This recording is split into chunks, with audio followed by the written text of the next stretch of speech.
তো আজকের ক্লাসে আমরা মাউন্টেন বিল্ডিং এই বিষয়টা নিয়ে আলোচনা করব, অর্থাৎ পর্বত সৃষ্টি বা গঠন। তো মাউন্টেন বিল্ডিং বুঝতে গেলে আমাদের ওরোজেনি ব্যাপারটা বুঝতে হবে। তো এর আগেই আমরা ওরোজেনিক মুভমেন্ট অর্থাৎ গিরিজনী আলোড়ন সম্বন্ধে অনেক আলোচনা করেছিলাম আগের ক্লাসে।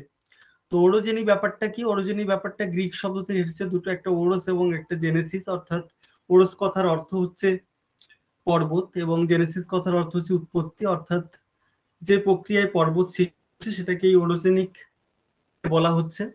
Processes that form all mountain ranges creates broad linear region of deformation known as orogenic belt। অর্থাৎ orogenic belt বা পার্বত্য বলয় হিসাবে চিহ্নিতকরণ করা হচ্ছে, যেখানে বিভিন্ন পর্বতগুলি উৎপত্তি হচ্ছে, পর্বতগুলো সৃষ্টি হচ্ছে, সেই বিভিন্ন প্রক্রিয়াগুলো এই প্রক্রিয়ায় মূলত orogenic প্রক্রিয়াগুলোর মধ্য দিয়েই কিন্তু সৃষ্টি হচ্ছে। তো এই different theory of mountain development অর্থাৎ পর্বত সৃষ্টির যে বিভিন্ন তত্ত্বগুলো রয়েছে, তত্ত্বগুলো একটু দেখে নেওয়ার চেষ্টা করব। প্রথমত যেটা রয়েছে দেখো, জিওসিনক্লাইন থিওরি অফ কোবার। কোবারের একটা মহীখাত তত্ত্ব রয়েছে। Sliding continent hypothesis of DALL-E, অর্থাৎ ড্যালির একটা তত্ত্ব রয়েছে যেটার নাম হচ্ছে স্লাইডিং কন্টিনেন্ট হাইপোথিসিস অর্থাৎ মহাদেশীয় বিচলন তত্ত্ব। কনভেকশন কারেন্ট থিওরি, পরিচলন স্রোত তত্ত্ব রয়েছে হোমসের দেওয়া। রেডিও অ্যাক্টিভ থিওরি অর্থাৎ তেজস্ক্রিয় বিকিরণ তত্ত্ব রয়েছে। আরেকটা রয়েছে এটা জলির দেওয়া, এবং থার্মাল কন্ট্রাকশন থিওরি রয়েছে জেফ্রিজের দেওয়া। অর্থাৎ জেফ্রির দেওয়া রয়েছে তাপীয় সংকোচন মতবাদ। এই মতবাদগুলো সম্বন্ধে একটু সংক্ষেপে আজ আলোচনা করার চেষ্টা করছি। তো তার আগে মাউন্টেন কাকে বলে? মাউন্টেনটা হচ্ছে সমুদ্রপৃষ্ঠ থেকে 900 মিটার বা তার বেশি হাইট বিশিষ্ট যে ল্যান্ডফর্মগুলো, ভূমিরূপগুলো রয়েছে, সেগুলোকে আমরা মাউন্টেন বা পর্বত বলে চিহ্নিতকরণ করে থাকি। এবার পর্বত সৃষ্টির যে বিভিন্ন তত্ত্বগুলো সম্বন্ধে বললাম, এই তত্ত্বগুলো এক এক করে আমি সংক্ষেপে দেখানোর চেষ্টা করছি। প্রথমত যেটা রয়েছে দেখো, জিওসিনক্লাইন থিওরি অফ কোবার, অর্থাৎ কোবারের রয়েছে মহীখাত তত্ত্ব। কোবারের মহীখাত তত্ত্ব নিয়ে প্রথমে একটু দেখার চেষ্টা করব। তো কোবারের যে মহীখাত তত্ত্ব, কোবারের পুরো নাম হচ্ছে লিওপোল্ড কোবার। ইনি ছিলেন জার্মান একজন ভূবিজ্ঞানী। তো তিনি বিশ্বাস করতেন যে অধিকাংশ ভঙ্গিল পর্বতের উৎপত্তি জিওসিনক্লাইন থেকে। জিওসিনক্লাইন কি? একটা মহীখাত। মহীখাত মহীখাত ব্যাপারটা কি? মহীখাত হচ্ছে একটা সংকীর্ণ, অগভীর ও দীর্ঘাকার একটা জলভাগ, যেটা কিনা কঠিন মহাদেশীয় শিলামণ্ডলের একটা প্রান্ত দেশে অবস্থান করে। এবং এই কঠিন মহাদেশীয় শিলামণ্ডলকে তিনি ক্রাটোজেন বলে চিহ্নিতকরণ করেছেন। এবং এই ক্রাটোজেন বা এই মহাদেশীয় প্রান্তভাগগুলো, মহীখাতগুলো মূলত মহাদেশের সুস্থির অংশ বা স্টেবল মাস হিসাবে তিনি তুলে ধরার চেষ্টা করেছেন। তিনি যে বিষয়টা বলেছেন যে এই মহীখাত থেকেই কিন্তু মূলত পর্বতগুলো সৃষ্টি হয়েছে, এবং কোবার প্রাচীনকাল থেকে আধুনিক যুগ পর্যন্ত ভঙ্গিল পর্বতের উৎপত্তি নিয়ে গবেষণা করেছেন এবং 6টা গুরুত্বপূর্ণ পর্যায়ে তিনি চিহ্নিতকরণ করেছেন। এবং প্রথম 3টে পর্যায়ে তিনি বলেছেন যে প্রি ক্যাম্বিয়ান যুগে তিনি প্রথম 3টি পর্যায়ে পর্বত সৃষ্টি হয়েছে বলে তিনি চিহ্নিতকরণ করেছেন। এবং পরবর্তী পর্যায়গুলির মধ্যে, ক্যাম্বিয়ান পরবর্তী পর্যায়গুলির মধ্যে যে 3টে যুগে তিনি চিহ্নিতকরণ করেছেন পর্বত সৃষ্টি, সেগুলোর মধ্যে রয়েছে সিলুরিয়ান, তারপরে রয়েছে কার্বনিফেরাস, তারপরে রয়েছে টারশিয়ারি যুগ। তো এর মধ্যে আমাদের আল্পস হিমালয় যে পর্বতগুলো রয়েছে, আল্পস হিমালয় এই যে পর্বতগুলো রয়েছে, এগুলো কিন্তু মূলত টারশিয়ারি যুগে সৃষ্টি হয়েছে। আর এই গিরিজনী আলোড়ন আলপাইন পর্ব নামে পরিচিত। অর্থাৎ এই যে পর্বত সৃষ্টির যে এই যে পর্বগুলো, এই যে বিভিন্ন যে পর্বগুলো, সময়গুলো, ভূতাত্ত্বিক সময়গুলো, এগুলোকে মূলত আলপাইন পর্ব নামে অভিহিত করা হয়। তো যাই হোক, বিজ্ঞানী কোবারের অধিকাংশ গবেষণা কিন্তু এই আলপাইন পর্বত নিয়ে, অর্থাৎ আলপাইন পর্ব নিয়েই হচ্ছে তোমার এই গবেষণা। বিভিন্ন আলপাইন পর্বের যে বিভাগগুলো রয়েছে, সেগুলো বিভিন্ন পর্বে কিভাবে মাউন্টেন বিল্ডিং হচ্ছে সেটা নিয়ে তিনি গবেষণা করেছেন। তো তিনি যেটা বলেছেন যে মহীখাতে সঞ্চিত পললের সঞ্চয় ঘটে, এবং এই মহীখাতে পললের যে সঞ্চয় ঘটে, সেই পললের সঞ্চিত হতে হতে ধীরে ধীরে দেখা যাচ্ছে একটা একটা সময় এই সেডিমেন্টটা বন্ধ হয়ে যায় এবং সঞ্চিত একসময় পলি সঞ্চিত হতে হতে মহীখাতের দুপাশে একটা মহীখাতের দুপাশের যে ভূখণ্ডটা রয়েছে ধীরে ধীরে এগোতে থাকে, প্লেটটা এগোতে থাকে এবং এর ফলে পার্শ্ব চাপের ফলে ধীরে ধীরে ভাঁজ খেয়ে ভঙ্গিল পর্বতের সৃষ্টি হয়। যেমনটা হিমালয় আল্পসের ক্ষেত্রে আমরা বলতে পারি। হিমালয়ের ক্ষেত্রে দেখতে পাই যে আমরা টেথিস যে সাগরটা ছিল সেই সাগরের মানে তোমার পলি সঞ্চিত হয়ে এরকম একটা টেথিস মহিকাতে পলি সঞ্চিত হয়ে হয়ে এরকম হিমালয় পর্বতের সৃষ্টি করেছে। তো এই দুই পাশে এরকম কুচকে গিয়ে এরকম পর্বত শ্রেণীগুলো সৃষ্টি এবং মাঝখানের দিকে যে অংশটা সেটা কিন্তু অতটা মানে ভাঁজ খায় না। প্রান্তীয় যে পর্বতগুলো মূলত এরকম ভঙ্গিল পর্বত সৃষ্টি হবে এবং মাঝখানের ভূখণ্ডটা মূলত একটা মালভূমি হিসাবে কিন্তু অবস্থান করে। যেমনটা দুই পাশে এরকম ভঙ্গিল পর্বত সৃষ্টি হলে মাঝখানের অংশটা ভঙ্গিল পর্বত হিসাবে অবস্থান করে, যেমনটা আমরা দেখতে পাচ্ছি তিব্বত মালভূমি সৃষ্টি হয়েছে এবং একদিকে হিমালয় পর্বতশ্রেণী, একদিকে কুনলুন পর্বতশ্রেণী এরকম ভাবে সৃষ্টি হতে পারে। মাঝখানের অংশটা কিন্তু অতটা এরকম ভাঁজ খেতে পারে না, তো তার জন্য সেটা মালভূমি হিসাবে অবস্থান করে। এখানে তিনটে ভাগ আমরা দেখতে পাচ্ছি এই কোবারের মহীখাত তত্ত্বে, ডিফারেন্ট স্টেজ অফ ফরমেশন, লিথোজেনেসিস, ওরোজেনেসিস এবং গ্লিপ্টোজেনেসিস। লিথোজেনেসিস ব্যাপারটা কি, ভঙ্গিল পর্বত গঠনের যে প্রাথমিক পর্যায়, ভঙ্গিল পর্বত গঠনের তিনটে পর্যায় রয়েছে। তো প্রথম পর্যায়ে যেটা সেটা হচ্ছে লিথোজেনেসিস। লিথোজেনেসিস এই পর্যায়ে কি হয়, মহীখাতের পার্শ্ববর্তী যে কঠিন ভূভাগ বা ক্রাটোজেন নাম বললাম, তো এই ক্রাটোজেনের ধীরে ধীরে ক্ষয়িত হয় ক্রাটোজেনটা এবং মহীখাতে ক্রমাগত পলি সঞ্চয় ঘটে এবং এই পলি সেডিমেন্টেশন পদ্ধতি বা অবক্ষেপণ পদ্ধতিতে এই পলিটা সঞ্চয় ঘটে। তো এই পলি সঞ্চয়ের ফলে জমাট বেঁধে শক্ত শিলায় পরিণত হয় এবং শিলা স্তরে স্তরে সঞ্চিত হয়, কালক্রমে মহীখাতের তলদেশে অবনমিত হয়। তো তারপরে যেটা রয়েছে ওরোজেনিস। ওরোজেনিসটা হচ্ছে ভঙ্গিল পর্বত সৃষ্টির সব থেকে গুরুত্বপূর্ণ পর্যায়। এই পর্যায়ে মহীখাতের তলদেশে ক্রমাগত অবনমিত হতে থাকে এবং একটা সময় অবনমন বন্ধ হয়ে যায়। তখন পার্শ্ব চাপের ফলে দুপাশের যে কঠিন ভূত্বক পরস্পরের দিকে এগিয়ে আসে, মহীখাতের পলিতে প্রচন্ড পার্শ্বচাপ পড়ে, এর ফলে কম বেশি পার্শ্বচাপের ফলে মাঝখানের যে মহীখাতের পললগুলো সেটা উত্থিত হয় এবং তার ফলে ভাঁজ খেয়ে ভঙ্গির পর্বতের সৃষ্টি হয়, যেরকমটা আমরা দেখলাম ছবিতে। এবং মাঝখানের অংশটা কিন্তু ওটাতে অতটা ভাঁজ খেতে পারে না, তার জন্য মালভূমি হিসাবে অবস্থান করে। তারপরে গ্লিপ্টোজেনেসিস যে বিষয়টা রয়েছে, এটা পর্বত সৃষ্টির পর্বত উত্থানের অন্তিম পর্যায়ে বলা যেতে পারে। এই পর্যায়ে কি হয়, পর্বতের বিভিন্ন অংশে চাপের তারতম্যে বিভিন্ন ভাঁজের সৃষ্টি হয়। মহীখাতের প্রান্তদেশের শিলায় খুব বেশি পরিমাণ ভাঁজ সৃষ্টি হয় এই টাইমটায় এবং অনেক সময় মহীখাতের প্রান্তস্থ চ্যুতিতল বরাবর ভূগর্ভের যে তরল ম্যাগমা সেটা উপরের দিকে উঠে আসে। এর ধাক্কায় পার্শ্ববর্তী অংশগুলোতে বিভিন্ন থ্রাস্ট বা সংঘট্ট চ্যুতিগুলো সৃষ্টি হয়। তো যাই হোক, সংঘট্ট উদ্ঘট্ট চ্যুতিগুলো সৃষ্টি হয়। তো তারপরে যে বিষয়টা রয়েছে দেখো, sliding continent hypothesis of DALL-E, অর্থাৎ ড্যালির একটা তত্ত্ব রয়েছে। ড্যালির তত্ত্বটাকে বলা হচ্ছে তোমার মহাদেশ বিচরণ তত্ত্ব। মহাদেশ বিচরণ তত্ত্ব এই বিষয়টা কি বলা হচ্ছে আমরা একটু দেখে নেওয়ার চেষ্টা করব। তো এই তত্ত্বটা ড্যালি 1926 অর্থাৎ 1926 সালে এই তত্ত্বটা দিয়েছেন।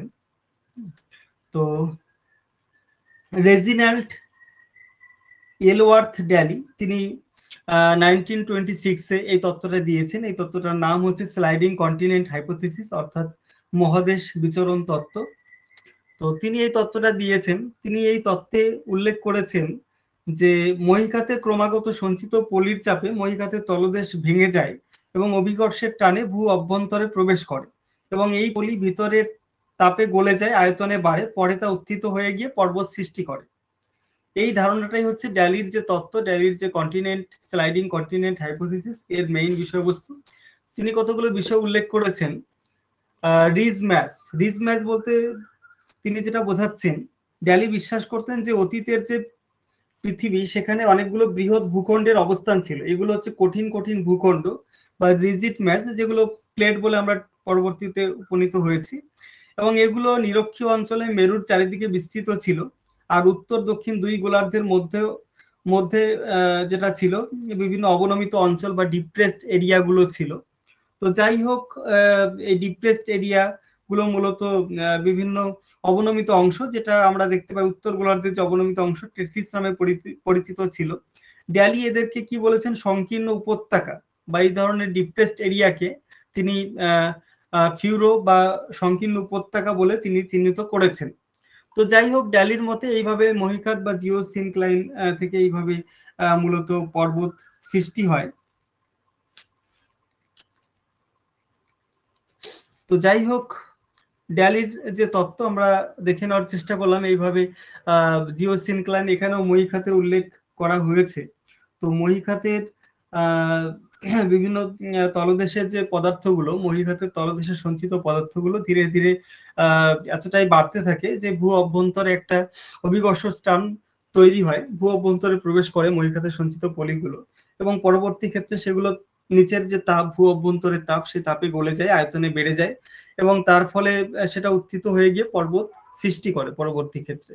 তো যাই হোক, এখানেও মহীখাতের ব্যাপারটা রয়েছে। মহীখাতের সঞ্চিত পদার্থগুলো এক্ষেত্রে প্রাথমিক পর্যায়ে ভূ অভ্যন্তরে চলে যাবে, পরবর্তী ক্ষেত্রে তাপ পেয়ে সেগুলো উপরে আবার উত্থিত হবে, ম্যাগমা লাভা রূপে সেটা উপরে উত্থিত হয়ে গিয়ে পরবর্তী ক্ষেত্রে পর্বতের রূপ নেবে। তো যাই হোক, এরবারে আমরা কনভেকশন কারেন্ট থিওরি বাই হোমসের যে পরিচলন স্রোত তত্ত্বটা রয়েছে, এই হোমসের তাপীয় পরিচলন স্রোতটা নিয়ে, তাপীয় পরিচলন মতবাদটা নিয়ে একটু আলোচনা করার চেষ্টা করছি। দেখো, তো তিনি ছিলেন একজন ব্রিটিশ ভূবিজ্ঞানী আর্থার হোমস তিনি এই তত্ত্বটা দিয়েছেন।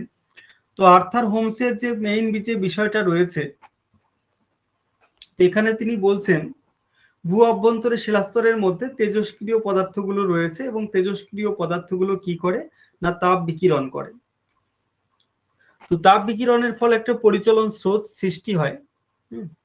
তো যখন কনভার্জেন্ট ডাইভার্জেন্ট ব্যাপারটা রয়েছে, তো ডাইভার্জেন্টের ক্ষেত্রে বিভিন্ন ফাটল ম্যাগমা বেরিয়ে আসে ফাটল বরাবর, এবং শৈলশিরা গঠন হয়, নতুন মহাদেশীয় ভূত্বক গঠন হয়। আর কনভার্জেন্টের ক্ষেত্রে মূলত মহীখাত গুলো সৃষ্টি হয়, তারপরে দেখা যাচ্ছে যে প্রান্তীয় ভূভাগ থেকে পার্শ্বচাপ পললগুলো ভাসপ্রাপ্ত হয়ে তোমার ভঙ্গিল পর্বত সৃষ্টি করে। তো কনভেকশন কারেন্ট থিওরি বা আর্থার হোমসের যে তাপীয় পরিচলন মতবাদ, সেই তত্ত্ব অনুযায়ী বলা যেতে পারে তেজস্ক্রিয় পদার্থের যে অবক্ষয়, সেই কথা তিনি উল্লেখ করেছিলেন। তেজস্ক্রিয় পদার্থের যে তার মাধ্যমে যে পরিচলন স্রোতটা সৃষ্টি হয়, সেটাই তিনি উল্লেখ করার চেষ্টা করেছেন। ভূ অভ্যন্তরের তরল পদার্থের তাপমাত্রার একটা তারতম্য লক্ষ্য করা যায়, তার জন্য এরকম একটা তেজস্ক্রিয় বিকিরণ লক্ষ্য করা যায়। তেজস্ক্রিয় বিকিরণের বা তারতম্যর জন্য দেখা যাচ্ছে একটা পরিচলন স্রোত তৈরি হয়, এবং এই পরিচলন স্রোতের জন্যই কিন্তু তিনি বলেছেন পরবর্তী ক্ষেত্রে এই কনভার্জেন্ট ডাইভার্জেন্ট ব্যাপারটা কিন্তু পরবর্তী ক্ষেত্রে তিনি চলে আসে আর কি। তো তাই জন্য এই পরিচলন স্রোত মতবাদটা প্রতিষ্ঠার মাধ্যমে কিভাবে কনভার্জেন্ট ডাইভার্জেন্ট প্লেট বাউন্ডারি বরাবর কিভাবে পর্বত সৃষ্টি হয় সেটা তিনি দেখানোর চেষ্টা করেছেন। তো তারপরে যেটা রয়েছে, দেখো, রেডিও অ্যাক্টিভ থিওরি অফ জল, অর্থাৎ জলির একটা তত্ত্ব রয়েছে যেটাকে বলা হচ্ছে তেজস্ক্রিয় তত্ত্ব। তেজস্ক্রিয় তত্ত্ব জন জলি তিনি একজন আইরিশ ভূবিজ্ঞানী ছিলেন, তিনি এই তত্ত্বটা দিয়েছেন, তেজস্ক্রিয় তত্ত্ব তিনি দিয়েছেন। এখানেও তিনি তেজস্ক্রিয় মৌলের ধর্ম এবং তেজস্ক্রিয় বিকিরণে উৎপন্ন যে তাপপ্রবাহ, সেটাকে সুন্দরভাবে তিনি ব্যাখ্যা করেছেন। তিনি একটা বই লিখেছিলেন, বইটার নাম তোমরা জেনে রাখার চেষ্টা করো, surface history of the earth. এই বইটা তিনি লিখেছেন 1925-এ। তো যাই হোক, তিনি গিরিচলি প্রক্রিয়া ভূত্বকের যে সম্প্রসারণ এবং সংকোচন এই দুটো বিষয়কে তিনি দায়ী করেছেন, এবং সেই সাথে তিনি এই সংকোচন প্রসারণের যে কারণ, সেই কারণ হিসেবে কিন্তু তেজস্ক্রিয় বিকিরণের মাধ্যমে যে তাপপ্রবাহ, তেজস্ক্রিয় রেডিও অ্যাক্টিভ অ্যাটমের মাধ্যমে যে এনার্জি রেডিয়েশন তৈরি হয়, তো সেটাকেই কিন্তু মূলত দায়ী করেছেন পর্বত সৃষ্টির একটা কারণ হিসাবে। তো তিনি যেটা বলছেন যে মূলত এই তেজস্ক্রিয় বিকিরণের কারণে দেখা যায় যে পরবর্তী ক্ষেত্রে পর্বতের সৃষ্টি হয় আর কি। শিয়াল স্তরের যে শিলাগুলো রয়েছে, তেজস্ক্রিয় অবক্ষয় ঘটে থাকে, এবং তেজস্ক্রিয় অবক্ষয়ের জন্য তাপ তৈরি হয়, যেটা হচ্ছে এই তত্ত্বটার মেইন ভিত্তি। এবং তাপের প্রভাবে দেখা যায় যে কিছুটা পরিমাণ তাপ উন্মুক্ত হয়, ভূপৃষ্ঠে উন্মুক্ত হয় এবং তাপের কারণে ভূপৃষ্ঠের বিভিন্ন শিলাগুলো গলে যায়। পরবর্তী ক্ষেত্রে তাপীয় অবক্ষয়ের কারণে গলে গিয়ে পরবর্তী ক্ষেত্রে বিভিন্ন দেখা যাচ্ছে যে সীমাস্তর যদি এরকম গলে যায়, সেটা আয়তনে বৃদ্ধিপ্রাপ্ত হয়, ঘনত্বটা কমে যায়। সীমার উপর ভাসমান যে শিলা, মহাদেশীয় স্তর ক্রমশ নিমজ্জন ঘটতে থাকে। এর ফলে কি হয়, মহাদেশীয় স্তরের যে প্রান্ত দেশ সেটা মহীখাত গঠন করে। পরবর্তী ক্ষেত্রে এখানে একটা উল্লেখ করা যায় যে সমুদ্রের অগ্রগমন, এই বিষয়টা তিনি উল্লেখ করেছেন, অর্থাৎ পিরিয়ডস অফ ট্রানগ্রেশন অফ সি, অর্থাৎ সমুদ্রের অগ্রগমন কাল, এই বিষয়টা তিনি উল্লেখ করার চেষ্টা করেছেন। এটা নিয়ে কোশ্চেন থাকতে পারে যে সমুদ্রের অগ্রগমন কাল কে উল্লেখ করেছেন, উত্তর হবে জল। তো এরপরে যেটা আমরা দেখতে পাচ্ছি থার্মাল কন্ট্রাকশন থিওরি, অর্থাৎ তাপীয় সংকোচন মতবাদ। তাপীয় সংকোচন মতবাদ যেটা রয়েছে, এটা হারল্ড জেফ্রি তিনি এই তত্ত্বের হচ্ছে প্রবক্তা।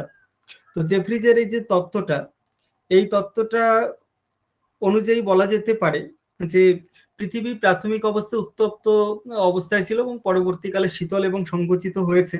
তো জেফ্রিসের মতে পৃথিবী কতগুলো স্তর রয়েছে এবং স্তরের যে শীতলীকরণের হার, প্রাথমিক অবস্থায় উত্তপ্ত ছিল, আস্তে আস্তে শীতল হয়েছে, শীতলীকরণের হারটা পৃথিবীর বিভিন্ন স্তরে বিভিন্ন রকম হয়ে থাকে। এবং জেফ্রিস পরীক্ষার মাধ্যমে দেখিয়েছেন যে পৃথিবীর উপরের স্তরটা যেভাবে কুঁচকে যায়, যেভাবে শীতলীকরণ হয়, ভিতরটা কিন্তু অতটা তাড়াতাড়ি শীতলীকরণ হতে পারে না।